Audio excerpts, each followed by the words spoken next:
मंजिलें उन्हीं को मिलती है जिनके सपनों में जान होती है। मंजिलें उन्हीं को मिलती है जिनके सपनों में जान होती है। जुनून ऐसा कि अब मुझे चैन आता नहीं। इतनी मेहनत करो कि आप भी कहो कि मुझे मंजिल के सिवा अब कुछ सुहाता नहीं। आज हम जानेंगे सांख्यिकी के बारे में। सांख्यिकी में मिलान चिन्ह क्या है, दंड आलेख क्या होता है, आयत चित्र क्या होता है। और ये क्लास हमेशा की तरह हमारे हिंदी मीडियम और इंग्लिश मीडियम दोनों के लिए है, तो बने रहिएगा। आपको प्रश्न के अंदर क्या कहा, आंकड़े कितने प्रकार के होते हैं, यानी टाइप्स ऑफ डेटा। आंकड़े कितने प्रकार के होते हैं, 2 प्रकार के होते हैं। पहला आंकड़ा प्राथमिक आंकड़ा और दूसरा आंकड़ा क्या हो गया, द्वितीयक आंकड़ा, प्राइमरी एंड सेकेंडरी। अब हम बात करते हैं प्राथमिक आंकड़ों की। आपको कहा प्राथमिक आंकड़े। प्राथमिक आंकड़े यानी वे आंकड़े जिन्हें शोधकर्ता किसी एक विशिष्ट उद्देश्य के लिए पहली बार शुरू से लेकर अंत तक स्वयं एकत्रित करता है। देखो भाई, आंकड़े कितने प्रकार के होते हैं, 2 प्रकार। ऑब्जेक्टिव प्रश्न आ सकता है, आंकड़े कितने प्रकार के होते हैं, प्राथमिक द्वितीयक दोनों, इनमें से कोई नहीं। तो आपका आंसर क्या रहेगा, दोनों। ठीक है। अब पहली बात करते हैं प्राथमिक आंकड़ों की। तो प्राथमिक आंकड़े कि जिन्हें शोधकर्ता शुरू से लेकर अंत तक क्या करता है, स्वयं क्या करता है, एकत्रित करता है। वापस से देखें, जैसे प्राथमिक आंकड़े जिन्हें शोधकर्ता यानी रिसर्चर किसी विशिष्ट उद्देश्य के लिए, जैसे मान लो जनगणना करनी है, तो जनगणना के लिए आप अभी जानते हैं SIR हुआ है, तो वहां प्रत्येक घर पे जाकर सूचनाएं एकत्रित की, यानी विशिष्ट उद्देश्य के लिए पहली बार शुरू से लेकर अंत तक क्या करता है, वो स्वयं एकत्रित करता है। प्राथमिक आंकड़े क्या होते हैं, ये पूरी तरीके से क्या होते हैं, नए होते हैं और क्या होते हैं, मौलिक होते हैं। इनमें कौन कौन आ सकते हैं, जैसे किसी गांव में जाकर घर घर जाकर लोगों की आय पूछना, कक्षा के विद्यार्थियों की क्या करना, लंबाई मापना, या साक्षात्कार है या प्रत्यक्ष अवलोकन है, ये चीजें प्राथमिक आंकड़ों के अंदर आती है। अब बात करते हैं इंग्लिश मीडियम की, कि primary data. Primary data refer to the information collected by an invigilator and researcher directly from the source for first time, यानी कब, first time, for a specific purpose, यानी एक स्पेसिफिक पर्पज के लिए ये primary data क्या किए जाते हैं, कलेक्ट किए जाते हैं। ठीक है, एकदम शॉर्ट नोट टाइप में प्राथमिक आंकड़े जिन्हें कोई भी रिसर्चर विशिष्ट ऑब्जेक्ट के लिए, विशिष्ट उद्देश्य के लिए नए सिरे से क्या करता है, एकत्रित करता है, और ये शुरू से लेकर अंत तक क्या करता है, स्वयं एकत्रित करता है। ये कैसे होते हैं, नए होते हैं, और कैसे होते हैं, मौलिक होते हैं। यानी दूसरी बात, प्राइमरी डेटा एक स्पेसिफिक पर्पज के लिए फर्स्ट टाइम ये रिसर्चर क्या करता है, इनको क्या करता है, कलेक्ट करता है। ठीक है। अब बात करते हैं दूसरी,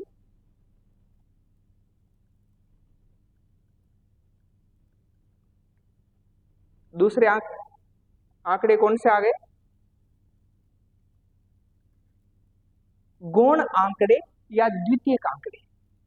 गौण आंकड़े या कौन से आ गए, द्वितीयक आंकड़े, यानी सेकेंडरी डेटा। तो इसमें हिंदी मीडियम वालों के लिए दिए देखें कि वे आंकड़े जो पहले किसी व्यक्ति या संस्था द्वारा क्या किए जा चुके हैं, एकत्रित किए जा चुके हैं। जैसे हम किसी गांव की जैसे जनगणना या किसी स्टेट की जैसे जनगणना करवाई जाती है, तो वो क्या है, प्राथमिक आंकड़ा है। और जब वो जनगणना है किसी सोर्स के अंदर प्रकाशित हो गई, तो वो आंकड़ा कैसा हो गया, द्वितीयक आंकड़ा। तो वापस से देखें कि किसी व्यक्ति या संस्था द्वारा एकत्रित किए हुए आंकड़े हैं, उनका उपयोग अपनी आवश्यकता अनुसार कौन करता है, अन्वेषक करता है, क्या कहलाते हैं, द्वितीयक आंकड़े कहलाते हैं। ये क्या कहलाते हैं? ये मौलिक नहीं होते हैं।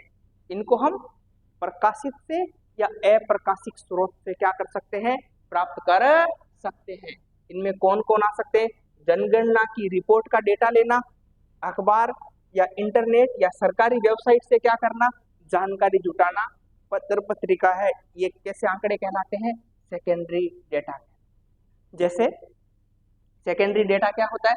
Secondary data refer to information that has already been collected. यानी सेकेंडरी डेटा कौन है? Already been collected some other person, agency or organization for their own purpose and the invigilator simply uses for their research। यानी secondary जो data है उसको जब हम एक बार कोई भी चीज कर ली उसके बाद में वो कहीं पर प्रकाशित हो गई तो डेटा कैसा बन जाएगा? सेकेंडरी बन जाएगा। वापस से बात को समझे। आंकड़े कितने प्रकार के होते हैं? दो प्रकार के। पहला प्राथमिक और दूसरा क्या हो गया? द्वितीयक। प्राथमिक आंकड़े वे आंकड़े जो नए सिरे से एकत्रित किए जाते हैं एक विशिष्ट उद्देश्य के लिए, स्पेसिफिक ऑब्जेक्ट के लिए, तो क्या होंगे? Primary data. फिर द्वितीयक आंकड़े वे आंकड़े जो पूर्व में एकत्रित किए जा चुके हैं, जिनको अन्वेषक या इन्विजिलेटर उनका उपयोग करता है, क्या कहलाएंगे? Secondary data. ठीक है। और ये प्रकाशित या अप्रकाशित स्रोत से प्राप्त किए जाते हैं। जैसे जनगणना की रिपोर्ट का डेटा है, अखबार है, कोई भी जैसे वेबसाइट है, इससे जानकारी जुटाना क्या कहलाएगा? सेकेंडरी डेटा में। ठीक है। अब हम बात करते हैं और प्रश्नों की। देखो क्वेश्चन क्या दे रखा है, बढ़िया तरीके से देखना। समाचार पत्र से प्राप्त आंकड़े किस प्रकार के आंकड़ों का उदाहरण है? Data obtained from newspaper is example of type of data.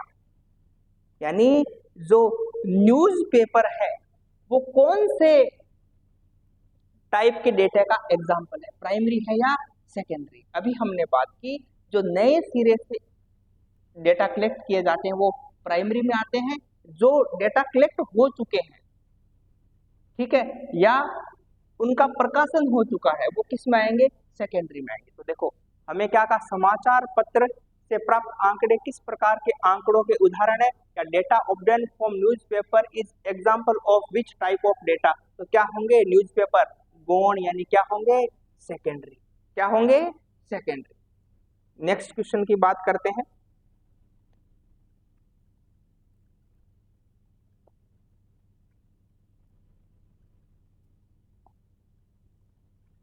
अब क्या कहा? प्राथमिक आंकड़े गौण आंकड़ों की तुलना में कैसे होते हैं?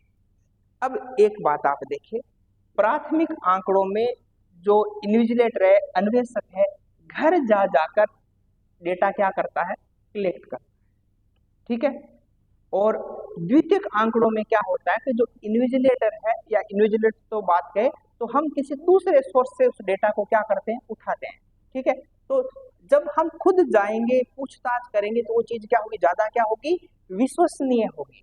तो प्राथमिक आंकड़े जो है वो द्वितीयक आंकड़ों की तुलना में कैसे होते हैं? अत्यधिक विश्वसनीय होते हैं, यानी मोर रिलायबल होते हैं। ठीक है। अब आपसे कहे प्राथमिक आंकड़े और द्वितीयक आंकड़ों में अत्यधिक खर्चा किस पे आता है? तो अत्यधिक खर्चा किसके ऊपर आता है? प्राथमिक आंकड़ों के ऊपर आता है। क्योंकि जैसे जनगणना होती है तो जनगणना के लिए जनगणना करने वाले अध्यापकों की ड्यूटी लगाई जाती है, फिर उनके ऊपर जो खर्चा आता है वो हर एक चीज यानी कॉस्टली पड़ती है। तो प्राथमिक आंकड़े क्या होते हैं? द्वितीयक आंकड़ों की तुलना में एक तो क्या होते हैं? अत्यधिक विश्वसनीय होते हैं। दूसरे प्राथमिक आंकड़े हैं वो द्वितीयक आंकड़ों की तुलना में क्या होते हैं? खर्चीले होते हैं। क्या होते हैं? खर्चीले। अब नेक्स्ट बात करते हैं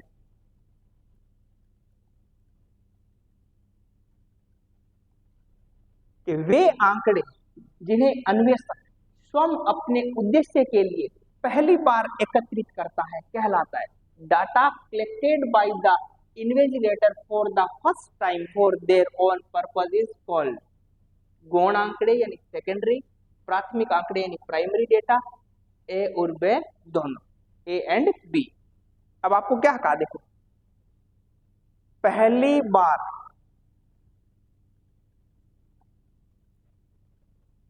बार एकत्रित किए जाते हैं, यानी फर्स्ट टाइम, तो कौन से हो जाएंगे?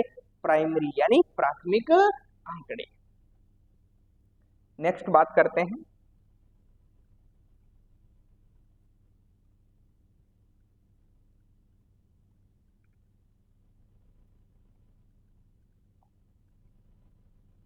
अब यहां देखो, बहुत ही अच्छी बात है, ढंग से समझना। आपको क्या कहा? दंड आलेख की मुख्य विशेषताएं, यानी की फीचर्स ऑफ बार ग्राफ। हम बार ग्राफ की बात करते हैं। बार ग्राफ कैसा होता है? देखो, एक बार मैं बना देता हूं। यहाँ जैसे मान लो ये है, यहाँ ये बनाया, उसके बाद में ये इस टाइप से, ये उसके बाद में ये क्या हो गया? इस टाइप से। ये एक्स एक्सिस हो गया और ये क्या हो गया? Y axis. अब देखो, पहली बात, बार डायग्राम की क्या होती है? समान चौड़ाई होती है। समान चौड़ाई मतलब सेम विड्थ होती है, यानी सभी दंड है, इनके बीच में चौड़ाई क्या होनी चाहिए? समान। यानी यहां से लेकर ये जो चौड़ाई है वो क्या होनी चाहिए? समान होनी चाहिए। मतलब ये जो है, ये जो दंड, ये जितने सेमी का है उतना ही क्या होना चाहिए? ये होना चाहिए। इन दंडों की जो चौड़ाई है वो क्या होनी चाहिए? विड्थ क्या होनी चाहिए? सेम। उसके बाद में समान अंतराल, यानी इक्वल स्पेस होना चाहिए। इक्वल स्पेस मतलब यहाँ से यहाँ जितना स्पेस है उतना क्या होना चाहिए? यहाँ स्पेस होना। फिर उसके बाद में ऊंचाई और मान, यानी हाइट एंड वैल्यू, यानी दंड की जो ऊंचाई है वो बारंबारता यानी फ्रीक्वेंसी के क्या होती है? समानुपाती होती है। ठीक है। एक्स एक्सिस पर हम किसको रखते हैं? श्रेणियों को रखते हैं, और वाई एक्सिस पर हम किसको रखते हैं? उनके मानों को रखते हैं। किसको रखते हैं? उनके मानों को रखते हैं। अब वापस से बात करते हैं दंड आलेख यानी बार डायग्राम की बात करते हैं। यहाँ से 3-4 प्रश्न बन जाते हैं। पहली बात, दंड आलेख में जो विड्थ है वो कैसी होनी चाहिए? सभी दंडों के बीच में चौड़ाई यानी विड्थ क्या होनी चाहिए? बराबर होनी चाहिए, समान होनी चाहिए। अंतराल है वो भी क्या होना चाहिए? बराबर होना चाहिए। दंड की ऊंचाई है वो बारंबारता की क्या होती है? समानुपाती होती है। उसके बाद में क्षैतिज अक्ष पर किसको रखा जाता है? श्रेणी को रखा जाता है, और वाई एक्सिस पर उसके किसको रखा जाता है? मानों को रखा जाता है।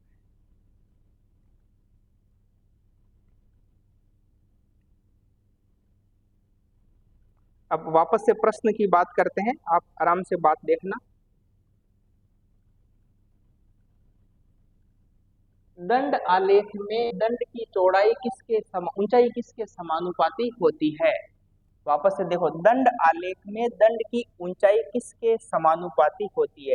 In bar graph the height of the bar proportional to, अभी हमने बात की कि हाइट प्रोपोर्शनल टू क्या होती है? फ्रीक्वेंसी। हाइट प्रोपोर्शनल टू क्या होती है? फ्रीक्वेंसी, यानी बारंबारता के समानुपाती। अब नेक्स्ट बात करते हैं, आसान प्रश्न है एकदम, कि दंड आलेख में दो दंड के बीच की दूरी होनी चाहिए। यानी दंड आलेख में दो दंड के बीच की दूरी होनी चाहिए। The distance between the bars in bar graph, जैसे ये बार ग्राफ है, इनके बीच में ये एक बार है, ये एक बार है, इनके बीच का जो गैप है वो क्या होना चाहिए? समान होना चाहिए, यानी इक्वल होना चाहिए। क्या होना चाहिए? इक्वल होना चाहिए। उसके बाद में अगले प्रश्न की बात करते हैं, आयत चित्र। आयत चित्र एक बार मैं समझा देता हूं। देखो, आयत चित्र की मुख्य विशेषताएं, की फीचर्स ऑफ हिस्टोग्राम। तो अब यहां देखिए,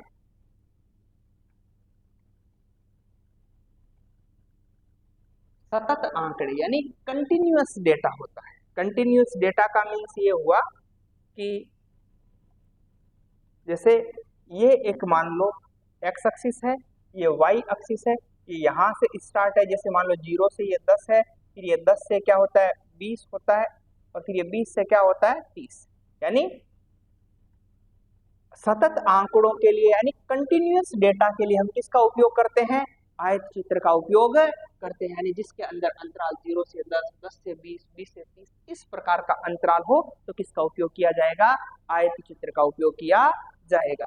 फिर दूसरी बात, इसमें दो बार के बीच में कोई भी, यानी दो आयत चित्र में जो बार है यानी दंड है उनके बीच में कोई गैप नहीं होता है, कोई गैप नहीं, कोई दिक्कत नहीं।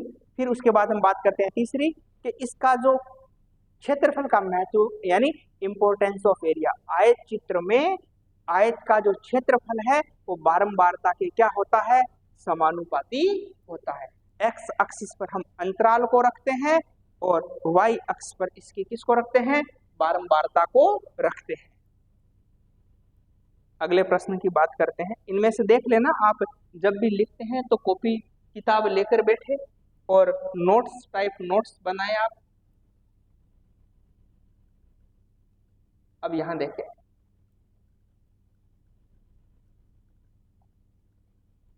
आपको क्या कहा? आयत चित्र में किन आंकड़ों को प्रदर्शित करने के लिए उपयोग किया जाता है? Histogram is used to represent which type of data? किस आंकड़ों के लिए? सतत आंकड़ों के लिए, मतलब continuous data, group continuous data, continuous data, इनके लिए हम आयत चित्र का क्या करते हैं? उपयोग। नेक्स्ट बात, आयत चित्र में दो आयतों के बीच कितना स्थान होता है? How much gap is there between two rectangles in histogram? आयत चित्र में दो आयतों के बीच में क्या होता है? कोई गैप नहीं होता है, यानी क्या होता है? शून्य स्थान होता है। नेक्स्ट क्वेश्चन, 5 का मिलान चिन्ह है, यानी टेली मार्क्स लिखने का मेथड है। 5 को कैसे लिखते हैं? जैसे 1 1 2 3 4 और उसके बाद में क्रॉस। ये क्या है? 5 को लिखने का तरीका। धन्यवाद।